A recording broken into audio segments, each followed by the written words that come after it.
Hello everyone, welcome to I+ Training Solutions. ഇന്നത്തെ ക്ലാസ്സിൽ നമ്മൾ ഡിസ്കസ് ചെയ്യാനായിട്ട് പോകുന്നത് സെറ്റ് ഇംഗ്ലീഷിന് ഏറ്റവും ഇമ്പോർട്ടൻ്റ് ആയിട്ട് വരുന്ന ഒരു ഏരിയയാണ് കനേഡിയൻ ലിറ്ററേച്ചർ. ഓക്കെ, അതായത് നമുക്ക് വേൾഡ് ലിറ്ററേച്ചർ ഒക്കെ പഠിക്കാൻ വരുന്നുണ്ടല്ലോ, നെറ്റിലും സെറ്റിലും ഒക്കെ തന്നെ അത് വരുന്നുണ്ട് അല്ലേ. ഇനി നമ്മുടെ PSC പരീക്ഷകൾ എടുത്തു കഴിഞ്ഞാൽ HSA, HSST പോലെയുള്ള പരീക്ഷകൾക്കും ചില പ്രിസ്ക്രൈബ്ഡ് ഏരിയാസ് ഫോറിൻ ലിറ്ററേച്ചറിൽ നിന്ന് നമുക്ക് പഠിക്കാനായിട്ട് സജഷനിൽ വരാറുണ്ട് സിലബസിൽ അല്ലേ. അപ്പോൾ അതേ നമുക്കിവിടെ കനേഡിയൻ ലിറ്ററേച്ചർ, ഈ കനേഡിയൻ ലിറ്ററേച്ചറിന് ഒരുപാട് പ്രത്യേകതകളുണ്ട് കേട്ടോ. നമ്മൾ കൂടുതലും ഫോക്കസിൽ കേൾക്കാറുള്ളത് ബ്രിട്ടീഷ് ലിറ്ററേച്ചറാണ്, പക്ഷെ അങ്ങനെയല്ല, കനേഡിയനും അതുപോലെ തന്നെ ഇമ്പോർട്ടൻ്റ് ആണ്. നമുക്ക് ഒരുപാട് അവരുടെ പൈതൃകങ്ങളും കാര്യങ്ങളും ഒക്കെ അവരുടെ ലിറ്ററേച്ചറിലൂടെ മനസ്സിലാക്കി എടുക്കാനായിട്ടും സാധിക്കും. Okay, Canadian literature. English Canadian literature explores diverse Canadian experiences from early settler life Susanna Moodie and prairie landscape. Okay, W.O. Mitchell. Okay, അതായത് ചിലരുടെ ഐഡിയാസ് ആണ് നമ്മൾ ഇവിടെ ക്ലബ് ചെയ്തത്. ടു നാഷണൽ ഐഡന്റിറ്റി, അതിനകത്ത് നമുക്ക് ഹഗിന്റെ വർക്ക്സ് എടുക്കാം. And modern multiculturalism, Margaret Atwood നല്ലൊരു ഓപ്ഷൻ ആണ് അവിടെ. അലീസ് മുൻറോ, അതുപോലെ തന്നെ നമ്മുടെ ഓഡാൻജ്. Okay, so they are focusing on themes like nature, gender, diaspora and ingenious relations അല്ലേ. അതായത് ഇൻഡിജീനിയസ് റിലേഷൻഷിപ്സിന്റെ പ്രത്യേകത എന്ന് പറയുന്നത് നമുക്ക് ഒരുപാട് വൈഡ് വെറൈറ്റീസിനെ മനസ്സിലാക്കി എടുക്കാനായിട്ട് സാധിക്കും. ഇപ്പൊ ഇന്ത്യയുടെ കേസിൽ നമ്മൾ പറയാറില്ല യൂണിറ്റി ഇൻ ഡൈവേഴ്സിറ്റിയാണ് നമ്മൾ എക്സ്പീരിയൻസ് ചെയ്യുന്നതെന്ന്. ഒരുപാട് റിലീജൻസ് അവരുടെ ഒരു എന്താണ് സൗഹാർദ്ദത്തിൽ അല്ലെ, മത സൗഹാർദ്ദത്തിൽ ഇവിടെ താമസിക്കുകയാണ്, ഇവിടെ അക്കോമഡേറ്റ് ചെയ്യപ്പെടുകയാണ്. അതൊരു വലിയൊരു ആസ്പെക്റ്റ് ആണ് അല്ലെ. സോ അതുപോലെ തന്നെയുള്ള ഒരു വലിയ ട്രഡീഷൻ എല്ലാ രാജ്യങ്ങൾക്കും പറയാനായിട്ടുണ്ടായിരിക്കും. ഓക്കെ, ഒരു കൾച്ചറൽ സ്റ്റോറി അവർക്ക് കൺവേ ചെയ്യാനുണ്ടായിരിക്കും. ആ സ്റ്റോറി കൺവേ ചെയ്യാനായിട്ട് അവർ ഉപയോഗിക്കുന്ന പ്ലാറ്റ്ഫോമാണ് നമ്മുടെ ലിറ്ററേച്ചർ എന്ന് പറയുന്നത് അല്ലെ. സോ കനേഡിയൻ ലിറ്ററേച്ചറിന്റെയും പ്രത്യേകതകൾ അത്തരത്തിലാണ്. ഇവരൊക്കെയാണ് ഫേമസ് ആയിട്ടുള്ള കനേഡിയൻ തിങ്കേഴ്സ് എന്ന് നമുക്ക് പറയാനായിട്ട് സാധിക്കുന്നത്. ഈ ഫോറിൻ ഇൻടേക്ക് ഒക്കെ കൂടുന്ന സാഹചര്യത്തിൽ നമ്മൾ എപ്പോഴും കേൾക്കുന്നതാണ് കാനഡയെ പറ്റി അല്ലെ. ഈ കാനഡയുടെ ഹെറിറ്റേജ് എന്താണ്, കൾച്ചർ എന്താണെന്നൊക്കെ മനസ്സിലാക്കാനായിട്ട് നമുക്ക് കനേഡിയൻ റൈറ്റേഴ്സിന്റെ തന്നെ ബുക്കുകൾ യൂസ് ചെയ്യാനായിട്ട് സാധിക്കും. ഓക്കെ, സോ അതാണ് അതിന്റെ പ്രത്യേകത എന്ന് പറയുന്നത്. അപ്പോൾ നമ്മുടെ ഇംഗ്ലീഷ് കനേഡിയൻ ലിറ്ററേച്ചർ, അതായത് ബ്രിട്ടീഷ് ലിറ്ററേച്ചറും അമേരിക്കൻ ലിറ്ററേച്ചറും ഓസ്ട്രേലിയൻ ലിറ്ററേച്ചർ ലാൻഡ്സ്കേപ്പിന്റെ പേരിൽ പോപ്പുലർ ആണ് അല്ലെ.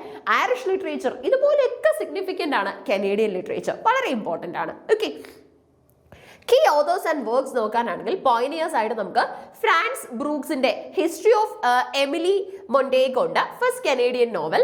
And Susanna Moodie's roughing it in the bush, ഒരു പോയിനിയർ ലൈഫാണ്. ഓക്കെ, പോയിനിയേഴ്സ് ആയിട്ട് നമുക്ക് ഫ്രാൻസിസ് ബ്രൂക്ക് ഉണ്ട്, history of Emily Montagu, first Canadian novel. അതുപോലെ തന്നെ Susanna Moodie's roughing it in the bush, okay, pioneer life. ഇനി അതുപോലെ തന്നെ നമുക്ക് മിഡ് സെഞ്ചുറി വോയിസസ് നോക്കാനാണെങ്കിൽ ഹഗിന്റെ മാഗ്ലനൻ ടു സോളിറ്റ്യൂഡ്സ് ഉണ്ട്, മോർലി കാലാഗന്റെ the loud and the lost ഉണ്ട്, മാർഗരറ്റ് ലോറൻസിന്റെ ദ സ്റ്റോൺ ഏഞ്ചൽ ഉണ്ട്, exploring cultural clashes and small town life അല്ലെ. കൾച്ചറൽ ക്ലാഷസിനെ കുറിച്ചും സ്മോൾ ടൗൺ ലൈഫിനെ കുറിച്ചും ഒക്കെ എക്സ്പ്ലോർ ചെയ്യുന്നതായിട്ടുള്ള കുറെ കാര്യങ്ങൾ നമുക്ക് ഇവിടെ മനസ്സിലാക്കി എടുക്കാനായിട്ട് സാധിക്കും. ഓക്കെ, അപ്പൊ മിഡ് സെഞ്ചുറി വോയിസസിന്റെ പ്രത്യേകത എന്ന് പറയുന്നത് ഹഗ് മാഗ്ലനൻ അല്ലെ, two solitudes, Morley Callaghan the loud and the lost, Margaret ലോറൻസിന്റെ the stone angel, exploring cultural clashes and small town life അല്ലെ. കൾച്ചറൽ ക്ലാഷസും ചെറിയ സ്മോൾ ടൗൺ ലൈഫും ഒക്കെ നമ്മളോട് കൺവേ ചെയ്യുന്നതായിട്ടുള്ള കുറേ കാര്യങ്ങൾ നമുക്ക് ഇവിടെ അക്കോമഡേറ്റ് ചെയ്തെടുക്കാനായിട്ട് സാധിക്കും അല്ലെ. അപ്പൊ എല്ലാ രാജ്യങ്ങളും ഉള്ളതുപോലെ തന്നെ എല്ലാ രാജ്യങ്ങളും എക്സിസ്റ്റ് ചെയ്യുന്നത് പോലെ തന്നെ എന്താണ് കനേഡിയ എക്സിസ്റ്റ് ചെയ്യുന്നത് വലിയൊരു ലിറ്ററേച്ചർ ഹെറിറ്റേജ് കൊണ്ട് തന്നെയാണ്. ഓക്കെ, ഇനി അടുത്തതായിട്ട് നമുക്ക് കണ്ടംപററി മാസ്റ്റേഴ്സിനെ നോക്കാനാണെങ്കിൽ ഇപ്പോൾ ഉള്ള നമ്മുടെ ഫേമസ് ആയിട്ടുള്ള ആൾക്കാരുടെ കൂട്ടത്തിൽ മാർഗരറ്റ് അറ്റ്വുഡ് ഉണ്ട്, കനേഡിയൻ റൈറ്റർ ആണ്. The handmaid's tale, alias grace, അതുപോലെ തന്നെ അലീസ് മുൻറോ നോബൽ ലൊറേറ്റ് കൂടെയാണ്, ഷോർട്ട് സ്റ്റോറീസ് ആണ് എഴുതാറുള്ളത്. അതുപോലെ തന്നെ യാൻ മാർട്ടൽ ലൈഫ് ഓഫ് പൈ എന്ന് പറയുന്ന ഒരു വർക്ക് ചെയ്തിട്ടുണ്ട്. മൈക്കിൾ ഓഡാൻജിലേക്ക് വന്നു കഴിഞ്ഞാൽ ദ ഇംഗ്ലീഷ് പേഷ്യന്റ്, ലോറൻസ് ഹില്ലിലേക്ക് വന്നു കഴിഞ്ഞാൽ ദ ബുക്ക് ഓഫ് നെഗ്രോസ് അല്ലെ. ദ ബുക്ക് ഓഫ് നെഗ്രോസ് വളരെ ഫേമസ് ആയിട്ടുള്ള വർക്ക് ആയിട്ട് നമുക്ക് കൺസിഡർ ചെയ്തെടുക്കാനായിട്ട് സാധിക്കും. അപ്പൊ ഇതൊക്കെയാണ് ശരിക്കും പറഞ്ഞാൽ കനേഡിയൻ ലിറ്ററേച്ചറിന്റെ പ്രത്യേകത എന്ന് പറയുന്നത്. കനേഡിയൻ ലിറ്ററേച്ചറിന്റെ വലിയൊരു ലെങ്സ് ആണ് നമ്മൾ ഇവിടെ കാണുന്നത്. ഓക്കെ, ഇനി അടുത്തായിട്ട് കോമൺ തീംസ് ആൻഡ് സെറ്റിംഗ്സ് പറയാനാണെങ്കിൽ നേച്ചർ ആൻഡ് വൈൽഡർനെസ് ഉണ്ട്, the vast Canadian landscape, frontier life and survival ഒക്കെ നമുക്ക് കാണാൻ സാധിക്കും.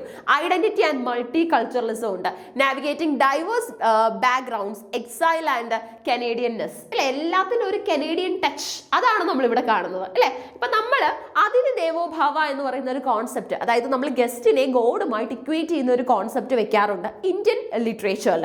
ഇത് നമ്മൾ ഇന്ത്യൻ ഇംഗ്ലീഷിലേക്ക് പോകുമ്പോഴും ഈ വെറൈറ്റി നമ്മൾ അങ്ങോട്ട് കൊണ്ടുപോകും. അതിലൂടെ നമ്മുടെ ഫോറിനേഴ്സ് ഇത്തരത്തിലുള്ള നമ്മുടെ ഇന്ത്യൻ ഇംഗ്ലീഷ് റൈറ്റേഴ്സിന്റെ ബുക്ക് വായിക്കുമ്പോൾ മനസ്സിലാക്കി എടുക്കുന്ന കാര്യം എന്ന് പറയുന്നത് നമ്മുടെ ഒരു പ്രിൻസിപ്പിൾ ആണ്, നമ്മുടെ ഒരു ലൈഫ് മോട്ടോ ആണ് to treat others, to accommodate others, അല്ലെ, to establish a better brotherhood. ഇതൊക്കെ നമ്മുടെ വലിയൊരു കോൺസെപ്റ്റ് ആയിട്ട് ആൾക്കാർ വിചാരിക്കാൻ തുടങ്ങും. Okay, so identity and multiculturalism ഉണ്ട്, navigating diverse backgrounds, exile and Canadianness, history പറയാനാണെങ്കിൽ colonialism, indigenous experiences and the world war, regional focus പറയാനാണെങ്കിൽ പ്രയറീസ്, ക്യൂബെക്, അതുപോലെ തന്നെ ഇതാ north and the Newfoundland, ഇതൊക്കെയാണ് നമുക്ക് കാണാൻ സാധിക്കുന്നത്. ഇതിന്റെയൊക്കെ പ്രത്യേകതകൾ അല്ലെ ശരിക്കും നമുക്ക് കനേഡിയൻ ലിറ്ററേച്ചറിൽ നല്ല രീതിയിൽ മനസ്സിലാക്കി എടുക്കാനായിട്ടും സാധിക്കും.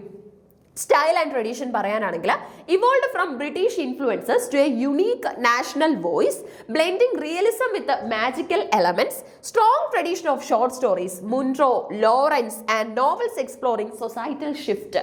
സൊസൈറ്റിയിൽ എപ്പോഴും ഷിഫ്റ്റ് നടന്നുകൊണ്ടിരിക്കുകയാണ്, ഒരുപാട് തരത്തിൽ ഇങ്ങനെ മാറ്റങ്ങൾ നടന്നുകൊണ്ടിരിക്കും. ഈ മാറ്റങ്ങളൊക്കെ നമ്മൾ എങ്ങനെയാണ് തിരിച്ചറിയുന്നത്? എല്ലാം ഒന്നും പോയി നമുക്ക് ഒബ്സർവ് ചെയ്യാൻ പറ്റത്തില്ല, അതിനൊരു സൊല്യൂഷൻ ഉണ്ട്, അതാണ് ലിറ്ററേച്ചർ എന്ന് പറയുന്നത് അല്ലെ. പുസ്തകങ്ങളിലൂടെ നമുക്ക് ഈ മാറ്റങ്ങൾ പെട്ടെന്ന് മനസ്സിലാക്കി എടുക്കാൻ സാധിക്കും. കാരണം ഓരോ തവണ എഴുതുന്ന റൈറ്റേഴ്സും അവരുടെ കണ്ടംപററി ട്രെൻഡ് ആണല്ലോ അവരുടെ റൈറ്റിംഗിൽ കൊണ്ടുവരുന്നത്. അതിലൂടെ അവരുടെ കാലഘട്ടം എന്താണ് അല്ലെ, ഇപ്പൊ നമ്മൾ ഷേക്സ്പിയൻ കാലഘട്ടം എന്താണെന്ന് മനസ്സിലാക്കുന്നത് ഷേക്സ്പിയറിന്റെ പുസ്തകത്തിലൂടെയാണ്, എലിസബത്തിൻ കാലഘട്ടം അല്ലെ.